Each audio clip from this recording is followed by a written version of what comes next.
ऐसे हमरा हमरा क्षमता बस सोहर गवावे के। हम चाहिए तो हर 9 महीना पर सोहर गवा दी अपना घर में। अगर केहू के लगे ताकत होके तो गवा के दिखाओ सोहर। हम ऐसे ना बोली ले उतना ताकत बाजे सोहर गवा दे, लेकिन केहू के लगे वो ताकत नहीं है कि सोहर गवा सके। आई हम दावा ठोक के कहतनी कि मरियो जो है तो ओकरा घर में सोहर ना हो। सोहर पावर से होला और ताकत से होला। ओकरा खातिर मर्दांगनी चाहिए सोहर गवावे खातिर। एगो घरे सोहर थोड़ी होला। तुम्हारे गायकी से हमको क्यों जलन होगा बे? ते गाओ मत गाओ सुपरस्टार बनो से हमारा क्या फर्क पड़ेगा? क्या बात। लेकिन फिर भी मेरा नाम पवन सिंह है, इतना ध्यान रखिएगा। दोस्त है दुश्मन है कुछ भी है, बट आपके साथ मेरा दुआ है कि भगवान आपको दुनिया का सबसे बड़ा स्टार बनाए। क्या बात। तो आप लोग देख लिए इस वायरल वीडियो को। जी हाँ दोस्तों, ये भोजपुरी के सुपरस्टार कहे जाने वाले जातिवाद गायक हम इसे कहें तो इसे सही आप मान ही लीजिए। ये जातिवाद गायक खेसारी लाल यादव और पवन सिंह के जो दोनों के बीच में जो झगड़ा का विषय है, मैं आज आपके बीच में रखूंगा। ये जो वीडियो आपने अभी देखा, ये खेसारी लाल यादव एक स्टेज शो के दौरान उन्होंने कहा कि वो मरियो जाही तबो भी ओकर घर में सोहर ना बजी। देखिए कैसे कैसे भाषा निकालते हैं। इसका मतलब आप समझ सकते हैं कि ये सीधा सीधा निशाना है एक्टर और भोजपुरी गायक, वो भी पवन सिंह के ऊपर आरोप ये सीधा सीधा वो लगा रहे हैं खेसारी लाल यादव, और बोल रहे हैं कि, और ये भी बोल रहे हैं साथ साथ में आप सुन सकते हैं कि हम चाहें तो हर 9 महीने में अपने घर में सोहर बजवा सकते हैं। बताइए क्या बात हुई भाई, ये कैसे संस्कार हैं? आपके पीछे इतना फैन फॉलोइंग है, आप दोनों के पीछे आप क्यों अपने जो दोनों एक्टर हैं, दोनों गायक हैं, क्यों अपने झगड़े को इतना पब्लिक में आप कर रहे हैं? आपका ये पर्सनल चीज़ है तो आप पब्लिक में क्यों इसे कर रहे हैं? ऐसे ही पवन सिंह भी आकर के सामने एक स्टेज शो के दौरान उन्होंने भी कह दिया कि हम जो लकीर खींच दिए हैं उसी पर सब रेंगते हैं। बताइए ऐसा कोई बात है? अरे सब मेहनत कर रहे हैं, सब आगे बढ़ रहे हैं, सब गायक हैं, कलाकार हैं, भोजपुरी के हैं, अच्छे अच्छे लोग हैं, सब आगे बढ़ने की कोशिश में, लेकिन इन दोनों का जो लड़ाई है वो शांत होने का नाम ही नहीं ले रही है। पवन सिंह और खेसारी लाल यादव के विवाद में इतना बढ़ गया है कि राजनीतिक मुद्दे यहाँ आ गए हैं और जातिवाद बिहार में फैलता जा रहा है। इससे एक दूसरे के जो जाति के लोग हैं वो आपस में ही लड़ाई झगड़े कर रहे हैं। कई सारे फेसबुक पर इंस्टाग्राम पर फैन फॉलोइंग बना करके जातिवाद को बढ़ावा दिया जा रहा है। तो हम कह सकते हैं कि जातिवाद जो बिहार में है उसका सबसे बड़ा गुनाहगार ये दोनों कलाकार हैं। हम कह सकते हैं, जरूर कह सकते हैं दोस्तों। और जातिवाद को इन्होंने ही बढ़ावा दिया है। वो अपने जाति पर अकड़ रखते हैं, ये अपने जाति पर अकड़ रखते हैं। क्या है भाई?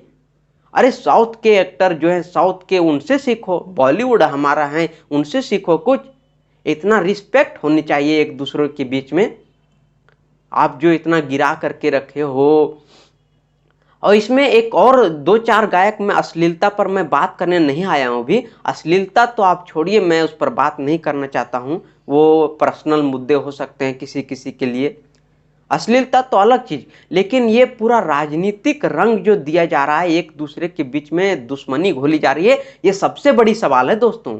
और ये एक जहर है जो हम लोग को खा जाएगा। एक जहर पहले से ही हमारे देश में है, आज़ादी से ही अब तक जो धार्मिक है वो तो जहर रहेगा ही, उसको तो ख़त्म कोई कर ही नहीं सकता। और दूसरे जहर इन लोग फैला रहे हैं हमारे देश में, और ये इसका परिणाम है। आप देख सकते हैं कि मीडिया जगत के भी जो टुकड़े टुकड़े गैंग हैं, इस पर खबर चला करके व्यू लाते हैं। और आप भी हमें कहेंगे कि मैं भी ये व्यू के लिए बना रहा हूँ, लेकिन ऐसा बात नहीं है।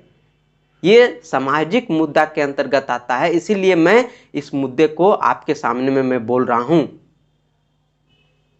तो सबसे इनको सोचना चाहिए, खेसारी लाल यादव और पवन सिंह को, कि हम अपनी पर्सनल लड़ाई को सार्वजनिक क्यों करें। और इस पर बनती है दोस्तों, इस पर लोगों को एफआईआर करना चाहिए, बहिष्कार करना चाहिए इनको। लोग खुद ही लोग आकर के सामने बोलते हैं, उनकी जाति के लोग, कि ये ट्रेंडिंग स्टार हैं, ये पावर स्टार हैं। बताइए यार, पावर स्टार है, क्या जिंदगी है भाई।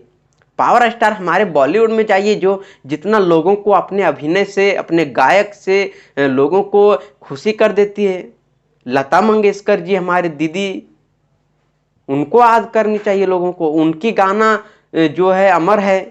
क्या उन्होंने कभी ऐसी विवाद में कभी फंसे हैं जो बड़े बड़े सिंगर हुए हमारे देश में?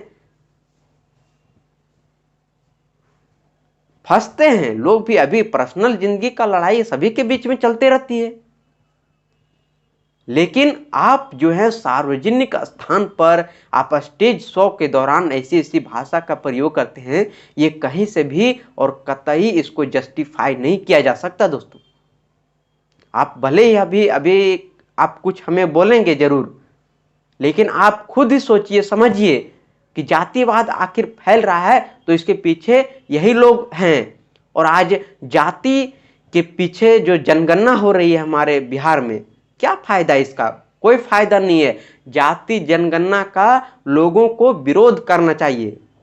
मैं ये नहीं बोल रहा हूं कि इस पर कोई प्रदर्शन या फिर ऐसा कोई जो अन्याय जो हो या फिर कोई आगजनी हो, ऐसा कुछ आपको करना नहीं है, लेकिन लोगों को आवाज उठाना चाहिए। जाति जनगणना क्यों जरूरी है बिहार में?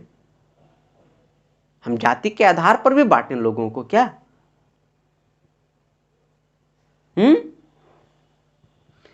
ये हमारे बिहार के लिए जाति के लोग हैं। जो जाति के पीछे रहा है उसको लोग सपोर्ट भी करते हैं, और जो जाति का नाम नहीं लेते वो बहुत पीछे रह जाते हैं। आप इसी तरह देख लीजिए, हमारे बिहार में सरकार बन रही है तो सिर्फ जाति है इसके पीछे, और कुछ नहीं, सिर्फ जाति। और मैं इन लोगों को दोषी अपने जांच में पाया। मैं कभी इस सब मुद्दे पर बात नहीं करने आता हूं। आप लोग मुझे मेरे वीडियो से आप काफ़ी वाकिफ होते होंगे। मुझे लगता है कि समाज में इसका दुष्प्रभाव हो रहा है, तो मैं उस पर खुल करके आता हूं, बोलता हूं, सवाल पूछता हूं। हमारा काम है सवाल पूछना, और हम पूछेंगे, चाहे आप मुझे कुछ भी कहें, लेकिन कुछ लोगों के लिए हम तो पूछेंगे ही ना। हमारा देश संविधान से चलता है और संविधान से ही चलेगी। ये जो टुकड़े टुकड़े गैंग हैं, जो जातिवाद में बांटते हैं, इसको अलग कर दो, हर मोहल्ले में लड़ाई करवा दो, ये कहीं से भी जस्टिफाई नहीं किया जा सकता। पवन सिंह इतने शराबी हैं वो कि हम क्या बोले। उनका कई सारे आप वीडियो देखते होंगे, इंस्टाग्राम से वायरल होते रहती हैं। पी करके वो इंस्टाग्राम पर लाइव आ जाते हैं शराब पी करके। बताइए क्या ये आप क्या सिखाएंगे लोगों? आपका मानता हूं कि फैन फॉलोइंग है, लाखों आपके फैंस हैं, तो उसको अच्छे संस्कार दीजिए, आप अच्छे तरह से बताइए।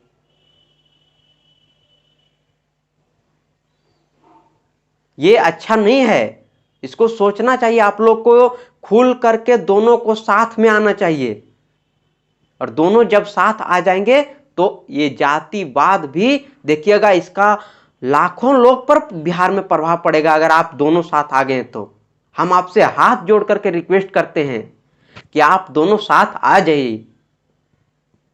और जितने भी लोग हैं उनके वीडियो पर, उनके गानों पर आप यही उनसे रिक्वेस्ट करें कि आप हमारे अच्छे लीजेंड हैं, आप दोनों साथ आ जाएं। इससे बड़ी हमारे लिए खुशखबरी और कुछ नहीं हो सकती। हम किसी को क्यों बांटें? अरे सब मनुष्य है, सब आदमी है, एक मिलजुल करके रहिए।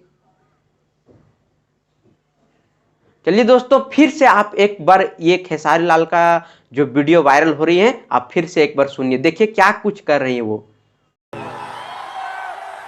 ऐसे हमरा क्षमता बस सोहर गवावे के। हम चाहिए तो हर 9 महीना पर सोहर गवा दी अपना घर में। अगर केहू के लगे ताकत होखे तो गवा के दिखाओ सोहर। हम ऐसे ना बोली ले, उतना ताकत बाज सोहर गवा दे, लेकिन केहू के लगे ताकत नहीं है कि सोहर गवा सके। आई हम दावा ठोक के कहतनी कि मरियो जो है तो ओकरा घर में सोहर ना हो। सोहर पावर से होला और ताकत से होला। ओकरा खातिर मर्दांगनी चाहिए सोहर गवावे खातिर। एगो घरे सोहर थोड़ी होला। आपका नाम। तो देखिए इस तरीके से इन लोगों का जो बयानबाजी है सामने आते रहती है, लेकिन इन लोगों को ये बयान प्राइवेट रखना चाहिए और पब्लिक में खुल करके कभी भी इस तरह से इन लोगों को नहीं बोलना चाहिए। Thank you so much guys. मुझे पूरा उम्मीद है कि आप उन लोगों के जो जितने भी समर्थक हैं उन लोगों को साथ आने का सलाह जरूर देंगे। Thank you so much guys.